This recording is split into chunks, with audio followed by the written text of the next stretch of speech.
राम राम दोस्तों। ज्योतिष में गोचर फल के अध्ययन में लंबी अवधि के ग्रह, स्लो मूविंग प्लैनेट्स, शनि, गुरु, राहु, केतु, ये जब भी राशि परिवर्तन करते हैं या अपनी गति में परिवर्तन करते हैं तो ये बड़ी महत्वपूर्ण घटना होती है। नव ग्रहों में सबसे शुभ ग्रह देवगुरु बृहस्पति 31 दिसंबर 2023 को मार्गी गति से संचरण करने लगेंगे। पिछले 118 दिन से वो वक्री चल रहे थे। सबसे शुभ ग्रह इसलिए क्योंकि बृहस्पति वृद्धि, एक्सपेंशन, विकास, ग्रोथ, गाइडेंस, आगे बढ़ने के नए अवसर इनके कारक हैं। जीवन के ठहराव को गति देते हैं बृहस्पति। शिक्षा पक्ष, संतान पक्ष, भाग्य पक्ष, शुभ व मांगलिक कार्य, विजडम, विवेक, धन संपदा, प्रोस्पेरिटी, धर्म, अध्यात्म, नैतिकता, ऑप्टिमिज्म, राइटियस पाथ, ये सब बृहस्पति के कारकत्व में आता है। अप्रैल 2023 को ही देवगुरु बृहस्पति ने अपने परम मित्र मंगल की राशि मेष में प्रवेश किया था। बृहस्पति के लिए मेष राशि एक मजबूत राशि है, लेकिन बृहस्पति के मेष राशि में प्रवेश से पहले ही राहु वहां पर गोचर कर रहे थे, जिससे चंडाल दोष बना। बृहस्पति की शुभ ऊर्जा राहु की नकारात्मक ऊर्जा को बैलेंस करने में खर्च होने लगी, इसलिए बहुत से लोगों को बृहस्पति का शुभ फल प्राप्त ही नहीं हुआ। 30 अक्टूबर 2023 को राहु मेष राशि से निकल भी गए, लेकिन बृहस्पति उससे पहले ही 4 सितंबर 2023 को वक्री हो गए। वक्री का मतलब ही है जो टेढ़ा मेढ़ा है, जैसा होना चाहिए वैसा नहीं है, सीधा नहीं है उसका फल। ग्रह जब वक्री होता है तो पहले वो थोड़ा ठहरता है, पीछे की तरफ जाता हुआ प्रतीत होता है, जैसे वो कुछ भूल गया था, कुछ सुधारना चाहता है, फिर वो आगे बढ़ता है। इसलिए वक्री ग्रह का फल सीधा सीधा नहीं मिलता है। लेकिन अब 31 दिसंबर 2023 को बृहस्पति की गति मार्गी हो जाएगी। मार्गी होते वक्त बृहस्पति 11 डिग्री से आगे बढ़ना शुरू करेंगे और उनकी गति भी तेज रहेगी और उनका प्रभाव भी काफी तेज होगा। 2024 के पहले 4 महीने जनवरी, फरवरी, मार्च, अप्रैल, इनमें बृहस्पति मजबूती से अपना प्रभाव देंगे। मेष राशि में बृहस्पति के गोचर का जो असली प्रभाव है इन 4 महीनों में दिखाई देगा। 1 मई 2024 को बृहस्पति मेष राशि से निकलकर वृषभ राशि में प्रवेश कर जाएंगे। देखिए, बृहस्पति जहां बैठते हैं वहां जिम्मेदारियों को बढ़ाते हैं, लेकिन वहां पर नुकसान नहीं करते हैं। लेकिन बृहस्पति की दृष्टियों में अमृत माना जाता है, वहां बहुत शुभ प्रभाव छिपा हुआ होता है। बृहस्पति की 5वीं दृष्टि जहां पड़ती है वहां के लिए क्रिएटिविटी बढ़ती है आपके अंदर, वहां आप कुछ नई उत्पत्ति, एक्सपेंशन कर सकते हैं। बृहस्पति की 7वीं दृष्टि रिलेशनशिप को बढ़ाती है और बृहस्पति की जो 9वीं दृष्टि जिस भाव पर पड़ती है वहां के लिए भाग्य के साथ को बढ़ाती है।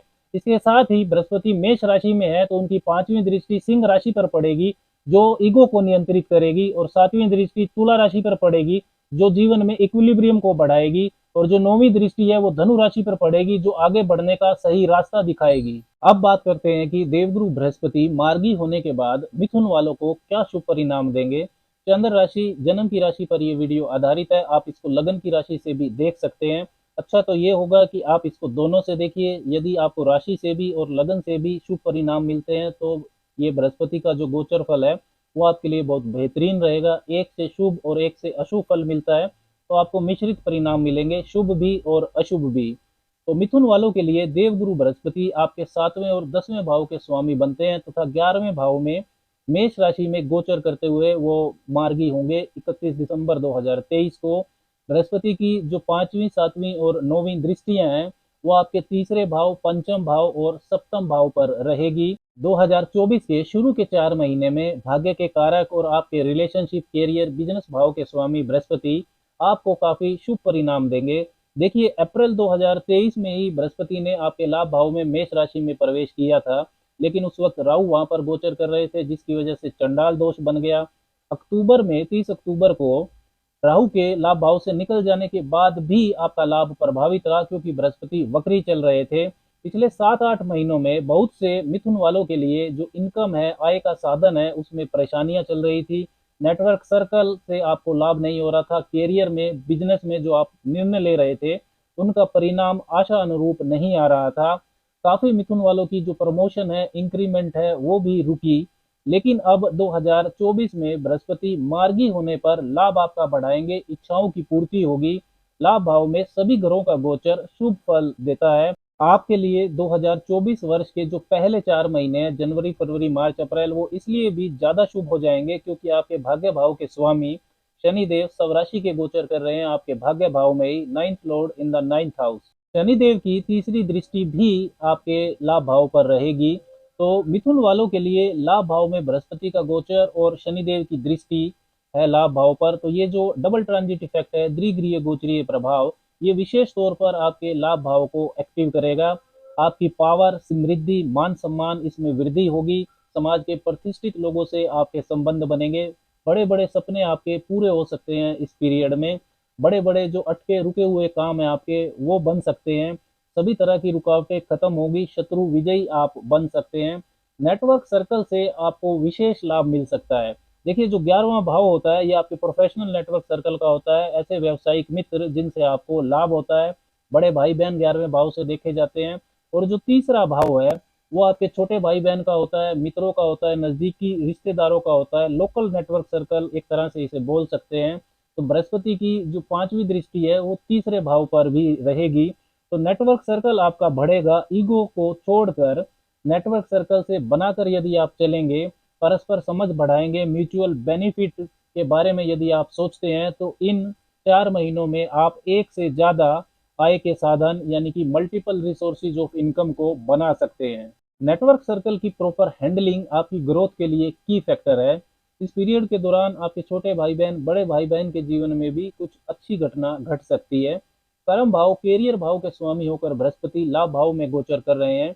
तो ये अपने से दूसरी स्थिति है। 11th house is second from 10th। तो जो भी नौकरी या व्यापार आप कर रहे हैं उसमें लाभ आपका बढ़ेगा। प्रमोशन, प्रोफाइल अपग्रेडेशन ये सब भी हो सकता है। बृहस्पति की जो 5वीं दृष्टि है वो आपके तीसरे भाव पर है। तो कम्युनिकेशन स्किल्स प्रभावशाली होगी आपकी। कम्युनिकेशन, पब्लिकेशन, पब्लिक डीलिंग, लेखन, sales, marketing, sports, art and creativity, साहस और पराक्रम के जो क्षेत्र हैं, इनसे जुड़े हुए जो मिथुन वाले हैं उनको विशेष लाभ मिल सकता है इस पीरियड में। शनिदेव की जो 7वीं दृष्टि है वो भी आपके तीसरे भाव पर रहेगी। तो आपका तीसरा भाव भी डबल ट्रांजिट इफेक्ट से विशेष तौर पर एक्टिव रहेगा। रिस्क लेने की अक्षमता आपकी बढ़ेगी, उसमें संतुलन भी होगा। इन 4 महीनों में नया काम, नई नौकरी, नया प्रोजेक्ट शुरू करना, नया व्यापार शुरू करना, ये सब आप कर सकते हैं। ऐसा कोई भी काम जो आपकी प्लानिंग में था लेकिन आप उसको जमीन पर नहीं उतार पा रहे थे, तो उसके लिए ये जो 4 महीने हैं ये काफी शुभ समय है, वो आप अब कर सकते हैं। नौकरी छोड़कर व्यापार शुरू करना, इस तरह की जो बड़ी ट्रांसफॉर्मेशन है वो भी आपके साथ हो सकती है। अगर महादशा और अंतरदशा जो आपकी चल रही है वो भी अच्छी हो तभी होगा ऐसा। देखिए, तीसरा भाव भी बड़े परिवर्तन को दिखाता है, ट्रांसफॉर्मेशन को, क्योंकि ये अष्टम से अष्टम होता है। देवगुरु बृहस्पति की जो 7वीं दृष्टि है वो आपके पंचम भाव पर रहने वाली है। तो इन 4 महीनों में संतान प्राप्ति का भी शुभ योग रहेगा मिथुन वालों के लिए। मिथुन राशि की महिलाओं को जो कंसीविंग संबंधी अगर कोई समस्या चल रही है तो उसमें लाभ होगा, उसमें राहत मिल सकती है। संतान यदि आपकी पहले से है तो उनका विवाह होने का मजबूत योग है। बृहस्पति पंचम भाव से 7वें भाव में गोचर कर रहे हैं। 11th house is 7th from 5th। और संतान से यदि कोई मतभेद आपके चल रहे हैं, पहले से आपके पास संतान है, तो वो भी दूर होंगे। लव रिलेशंस, प्रेम संबंधों पर भी बृहस्पति की शुभता आएगी। नए रिलेशंस की शुरुआत हो सकती है। रिश्तों के मामले में भी बृहस्पति लाभ पहुंचाएंगे, उनमें संतुलन बनाएंगे। प्रेम विवाह की सफलता भी मिल सकती है आपको। किसी भी तरह की लर्निंग, शिक्षा प्राप्ति, उच्च शिक्षा प्राप्ति, रिसर्च के लिए भी ये बेहतरीन समय रहेगा। मिथुन राशि के जो छात्र हैं उनको विशेष लाभ इन 4 महीनों में मिल सकता है। बृहस्पति की जो 9वीं सर्वग्रही दृष्टि है वो आपके सप्तम भाव पर रहेगी। बृहस्पति ही आपके 7वें भाव के स्वामी है। तो व्यापार, बिजनेस के मामलों में वृद्धि और सफलता का योग ये बनाती है। व्यापारिक विस्तार आप कर सकते हैं। नई व्यापारिक डील आपकी हो सकती है, कोई नई पार्टनरशिप हो सकती है जिससे आपकी ग्रोथ होगी। विवाह होने का भी मजबूत योग रहेगा। जो भी मिथुन वाले विवाह करवाना चाहते हैं वो वर्ष के पहले 4 महीनों में विवाह करवाने में सफल हो सकते हैं। पहले से यदि आप विवाहित हैं और उसमें कोई मतभेद चल रहे हैं तो वो दूर होंगे। परस्पर अंडरस्टैंडिंग जो है आपकी, परस्पर समझ वो मजबूत होगी, बढ़ेगी। तो 2024 वर्ष के जो पहले 4 महीने हैं उसमें बृहस्पति का लाभ भाव में मार्गी होना तथा शनि देव का भाग्य भाव में स्वराशि का जो गोचर है, ये लंबे समय की प्लानिंग पर दूरदृष्टि के साथ काम करने के लिए मिथुन वालों के लिए सर्वश्रेष्ठ समय है। विघ्नहर्ता और बुद्धि के देवता भगवान श्री गणेश का पूजन आपको करते रहना चाहिए। उन्हें दुर्वा अर्पण करें और गणेश अथर्वशीष का पाठ भी आपके लिए करना बहुत शुभ रहेगा। राम राम।